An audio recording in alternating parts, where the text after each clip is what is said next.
Okay, this is a demonstration of how we were talking about packing the computers on the pallet. As you can see, we put down a layer of cardboard on the pallet to protect them from the boards and the nails. And typically what we'll do is we'll lay them out. As you can see, the computers have, these are Dells. They have rubber feet on the bottom. So we're putting those down so that they won't slide around. Then we come back and we put take some cardboard, put in between them, and push them together, and that will keep them from rubbing together and breaking any of the connectors or anything like that. And then put it in between there, and then in that opening that's in the middle, we typically take another computer and we'll stick it on edge and then push all of that together so it will all be good and tight. The good thing to do is make sure that everything, once you have the cardboard in between them protecting them, is to make sure that everything's good and tight so it doesn't shift. That way when you stretch wrap it, everything will hold tight. On the pallet, we're leaving room around the outside of the pallet here and here, so that way when the forklift comes in to pick it up from the front, it's not going to run into the computers themselves and damage them. So you want about 4 inches around, or at least a couple inches at the very least, preferably about 3 or 4 inches around them on the front and the back especially, even on the sides, because when they put them on the trucks they'll catch other pallets. But as you can see, he's just going through laying out cardboard on those, and we'll continue to stack on it. So once you get to the point where you start building these up, if they stack to a height where these will actually come up to be level with the ones in the middle, then you can take a solid piece of cardboard like we had on the bottom here and put it across the whole layer, and that'll just basically lock all those in together. Once you start that next layer on top of it, the weight will start locking it in place. Right now we're going to show you how to go ahead and just finish out this first layer. And the cardboard is just important because that way that the connectors won't be banging against each other and breaking or scratching the ones around it.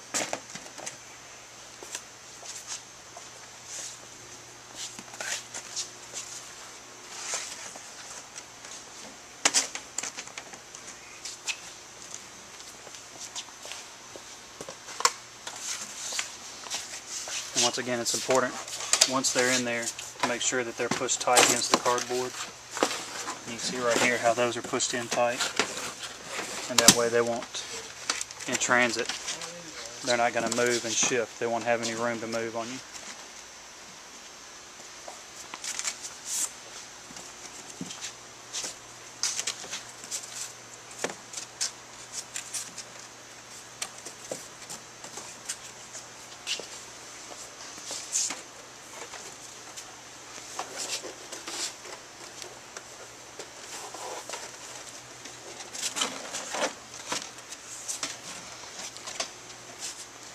If you look at these sheets of cardboard he's using right now, the way they're cut, see it's not fully covering the top.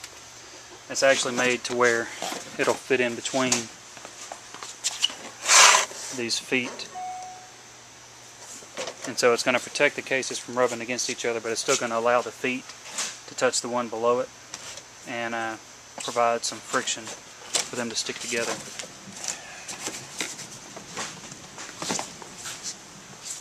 As you can see, that's kind of the first base layer that's put together, and then from there you just keep on doing the same thing.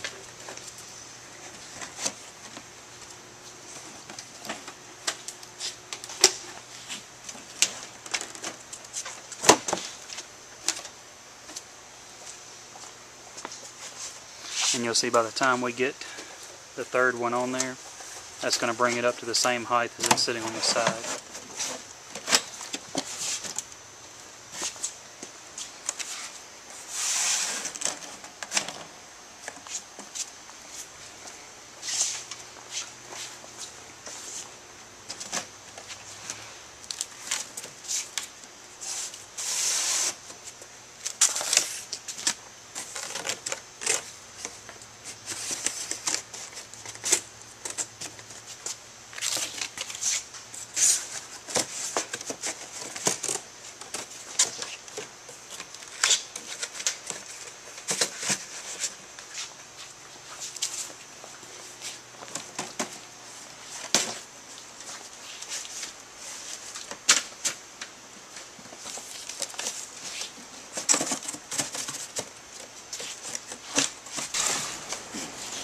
Okay, now we're to the part where we have actually a whole bottom layer that is complete.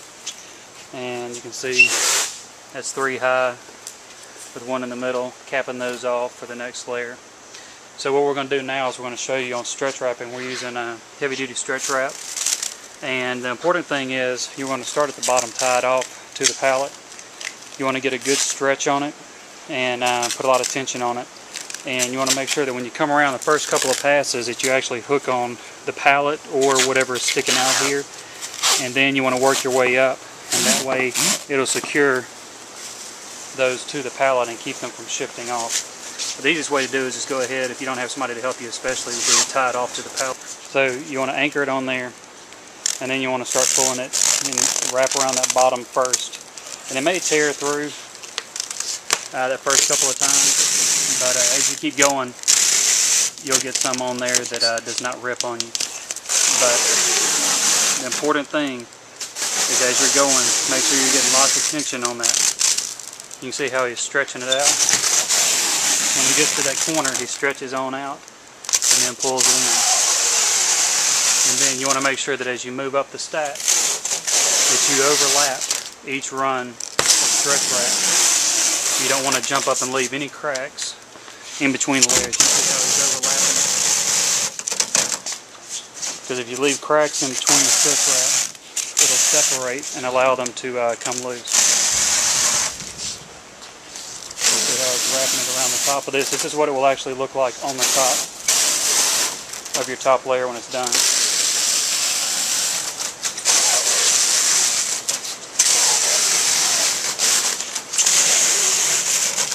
You don't want to go too little on it.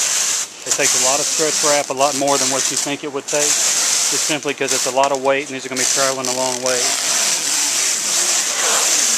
see how you kind of go over from corner to corner at the end and keep coming around. That locks all that in together real well.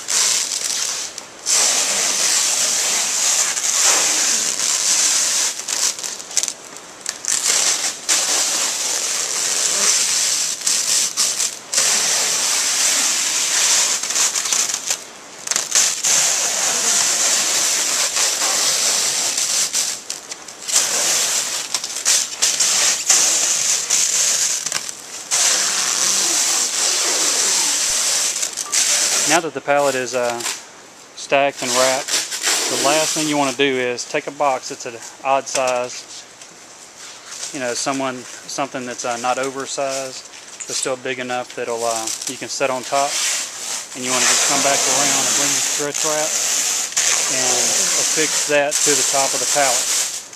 Now what that's going to do is it's just an empty box, but you want to have it on top and you want to have it stretch wrapped on there, and that way the freight carrier cannot double stack another pallet on top of it.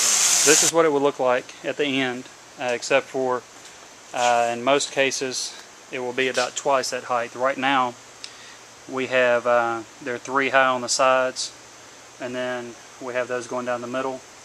But in most cases what you would do is once you got to this point, you would lay your cardboard across that layer and do another layer just like this. So you would wind up having about 40 to 42 computers on the skid.